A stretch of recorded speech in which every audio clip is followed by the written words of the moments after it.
Thrilling stuff. Hello everybody, my name is Goodboy and welcome to an exciting video on the Infinite Regen build. Here we're going to be looking at different heroes and how you can itemize them and build them in such a way that they basically don't ever die, because their regeneration, even in a passive state, is ridiculous. So before we jump into the heroes that you can do to do this, I'd like to expand on the itemization that really makes all the difference. This kind of fits it all together. So there are quite a few items in Dota that give you HP regen, health regeneration, etc. The one that we've all heard of is naturally Heart of Tarrasque. Now, Heart of Tarrasque, when active, restores 5% of max HP per second, but when it's inactive, it also does have a 50% health regen amplification. It does also give you plus 400 health, and it does give you a huge amount of strength. So all of those things combined, actually, even in a disabled state, Heart of Tarrasque gives you massive levels of regen. But there are other items as well that work really nicely. Pipe of Insight, probably the most notable, giving you plus 8 health regeneration and the massive magic resistance. Not to mention, of course, that it's active components that help protect your team.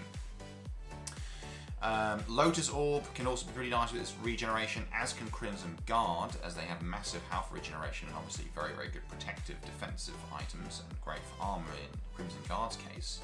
But then finally there's Holy Locket. Now, Holy Locket is typically seen as a support item for healing heroes, so for example Omni Knight or Witch Doctor. But the amplifies heals and regeneration you provide by 25%. Also does work on yourself, and that's where you can see insane options. Now, putting most of those together, you don't necessarily need all of them. The Pipe of the Insight, the Holy Locket and the Heart of Tarrasque are musts. The Crimson Guards and the Lotus Orbs are optional. Usually you want to pick one or the other. But put those 4 out of those 5 items together, you decide situationally which one's going to be more important, and you get ridiculous levels of passive regeneration. And even without any other hero perks, you're typically going to get between 75 up to 100 regen per second, which is just silly, just absolutely silly with those itemizations. But it gets considerably more overpowered when you take into account certain heroes and their abilities, and in particular the talent tree choices that you can make.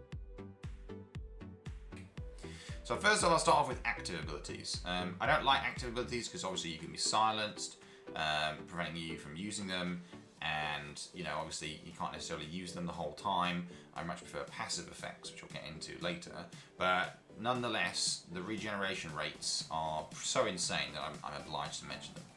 So the first one is Alchemist, and with the talent tree you can get plus 30 chemical rage regeneration, which is pretty silly.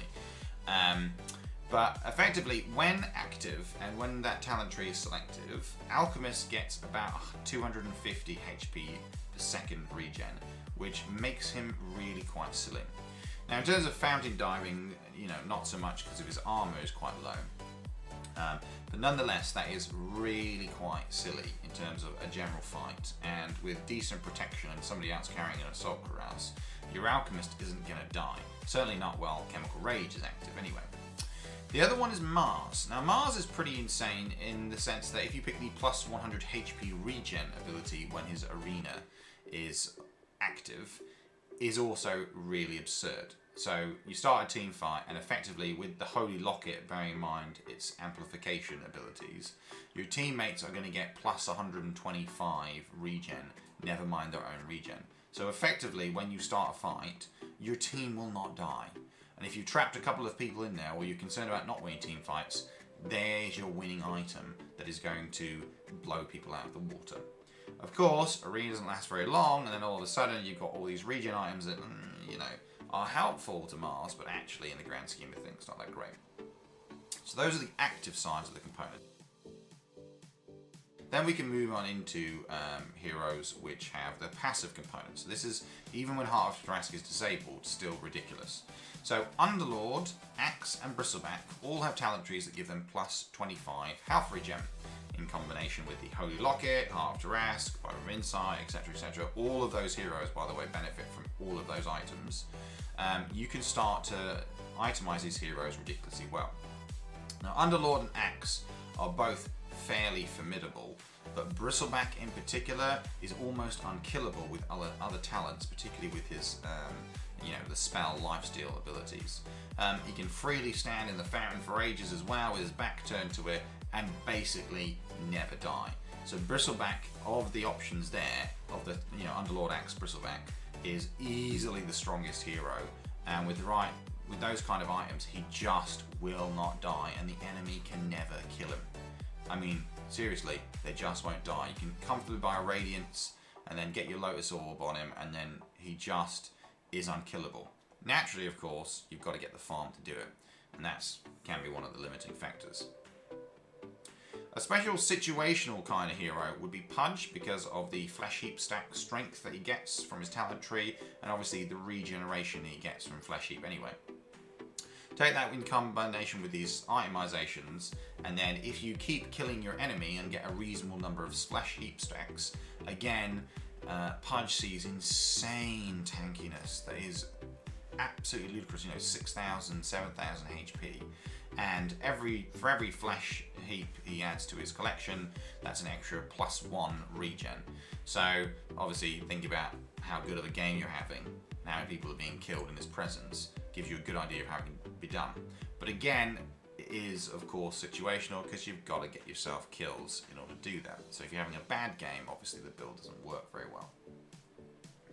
The final mention before we get into the ultimate hero is Dragon Knight. Now, Dragon Knight doesn't so much have his, a quote-unquote HP regeneration skill like that, but he has Dragon Blood, and at level 25, you can get 2 times Dragon Blood HP regen and armor. Now, that makes Dragon Knight basically invincible with this build. And again, you can go for the full, everything regen, and he just will not die. But he can, for example, lose the Crimson Guard or lose the Lotus Orb for another item that's going to work for you. Maybe a Radiance, for example.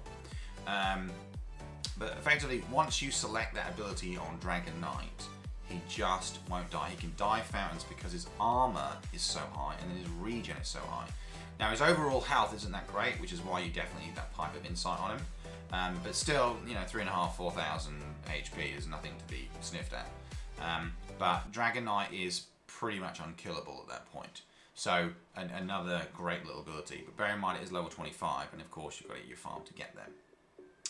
But the ultimate hero with the most silly, ridiculous passive has got to be Sand King. The plus 50 health regen is absurd. Completely and utterly absurd. And this gives him a passive regen of 150 health per second, which of all the passive abilities is the best one by far. And he just doesn't die at all. And then with all his spells, his abilities, game impact, he is a superb initiator. And so, for example, you can skip one of your Crimson Guard, get a Blink Dagger instead, or Radiance or whatever, and then it's just kills. So that works really nicely there. Those are the builds that are that work insanely well. Obviously, a couple of disclaimers. These are very heavy farm items, so you're going to need to be having a good game. The other thing as well is that which ones are the most important. Obviously, Heart of Tarrasque, and then usually Holy Locket. Pipe of Insight. If you can get the Holy Locket, Pipe of Insight, Heart of Tarrasque, then you're golden, and then you can enjoy the insane levels of regen. But you do obviously have to take into account the lineup you're dealing with, and if massive levels of regen will work. 9 times out of 10, though, it definitely will work. Anyway, everybody, so that is the infinite regeneration build. By all means, do check it out, try it yourself, and see what you think. Thanks so much for watching, and of course, as always, please hit the like button, subscribe and share, and stay tuned for more great stuff coming soon. Goodbye.